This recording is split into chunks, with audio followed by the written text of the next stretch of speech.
On July 8th, the S&P 500, well, it climbed over 3,000 points for the first time in stock market history.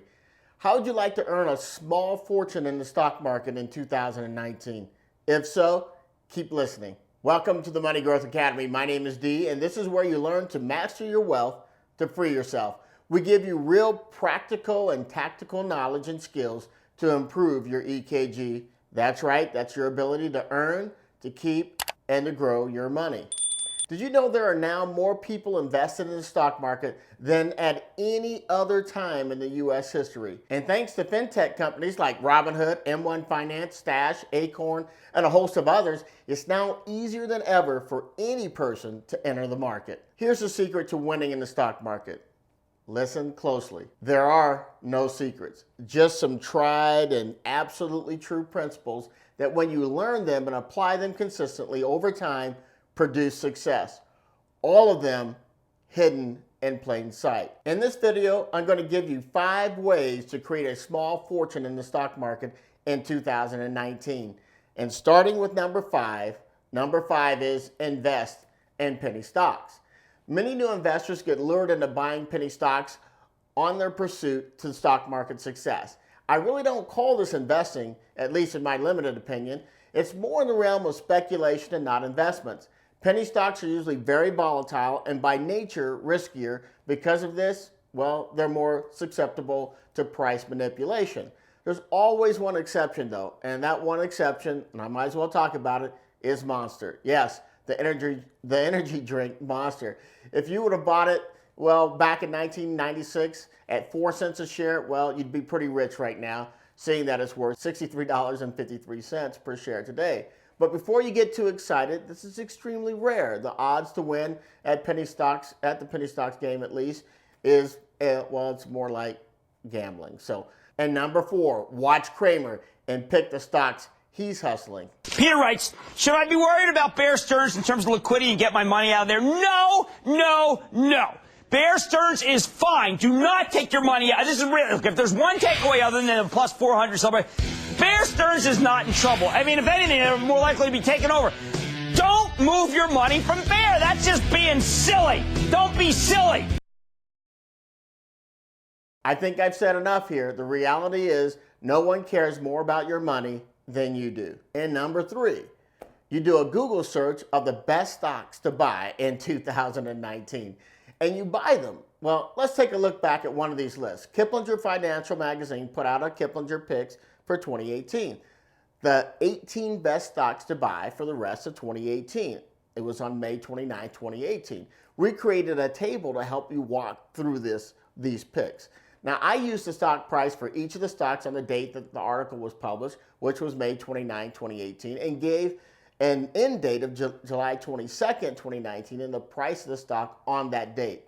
Let's take a look at the table and the stocks included. It includes, as you can see, the name of the company, its ticker symbol, the price of the stock on the day, the article when it was published, which was May 29, 2018, and the price of the stock, the end of the date, July 22nd, 2019, as a performance comparison. The percentage increase and decrease of the stock for this time period.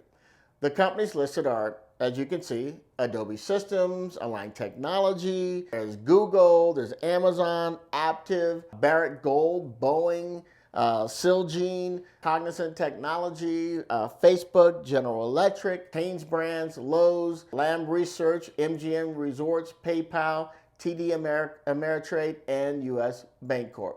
Here are a few things I want to point out about this table. As you can see at the bottom of the table is the performance of the S&P 500 for the same period as the rest of the table. That performance by the end of the date, July 22nd, is 9.04% increase from May 29, 2018. I then compared the S&P 500 to the list to see which stocks outperformed the S&P 500. The stocks are marked in green, the ones that outperformed. Underperforming stocks, I just marked those in red, as you can see. 5 of these stocks marked in green outperformed the market, and 13 of these stocks underperformed over the same period. That means 72% of these Kiplinger stock picks failed to beat the market by the end of the date, July 22nd.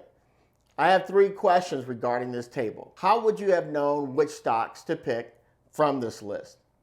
When would be the best time to actually buy these stocks from this list? And how much stock would you buy? The answer to these 3 questions, well, they're much simpler than you might actually think, but you'll need to get knowledge to learn to do so. The number 2 way to create a small fortune in the stock market is, well, to start investing with absolutely no knowledge of the stock market. This happens because some people think it's actually cool or it's sexy, right, to talk about the stocks they own. You know, Google, the Amazons, the Apple, the Teslas. But it's not about just what you own, but for what you own it for. That's the intrinsic value, which simply means the ability to buy a good stock at a market discount. Real investors love buying good value at a discount. Sometimes the market gets a little manic and, well, it just puts good businesses on sale. And when it does, guess what? Seasoned investors are there ready to buy. Do you know when a good stock is actually on sale? Well, look, most new investors lack the knowledge needed to win long-term in the stock market. There is no getting around it. Correct knowledge is essential to winning in the stock market. Early on, when I began investing, I allowed a broker to actually manage my money. And at the end of the year, I remember I would review the portfolio performance and would notice it really wasn't as good as, you know, what the news was saying the market was doing. Well, I wasn't doing quite as well. And then there was the crash in 2008, and I saw, like many people did, my investments crumble to nearly nothing. I remember sitting in my bedroom one early morning soon after the crash with my investment statement in my hands, right? Having just opened it and reading it, and my stomach felt like someone had knocked the breath out of me. I felt frustrated. I felt hopeless about what had just happened. I actually wondered if I could have actually done anything better to have prepared for this type of thing. I remember this nauseating feeling I had as I talked to my wife that morning about what was left in our investment account. And I told her this. I said, look, this will never happen again. And it really was at that time I decided to learn about investing. I didn't want to do it, but I had no one else to trust with my family's financial future but me. No one else really cared if we made it financially or not. During times like this, that you're reminded that discipline is doing what you need to do even when you don't want to do it. So I started grinding it out and studying to try to figure out what my style of investment was. There are 3 books and 1 seminar that put me on the path to becoming an intelligent investor. The first book was Bogle on Mutual Funds by John C. Bogle. I really thought this was just a fabulous book, and I still recommend it to family and friends. What it did is it helped me build a firm foundation from which to build our investment portfolio. It helped me understand, mutual funds, the negative impact of fees on my investments, and the value of investing in an index fund that tracked the S&P 500.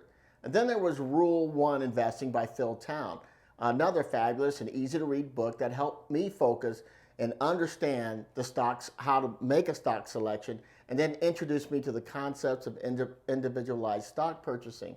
I also attended one of Phil's training seminars back in the day. And the third book is The Intelligent Investor by Ben Graham, especially Chapter 8 and Chapter 20.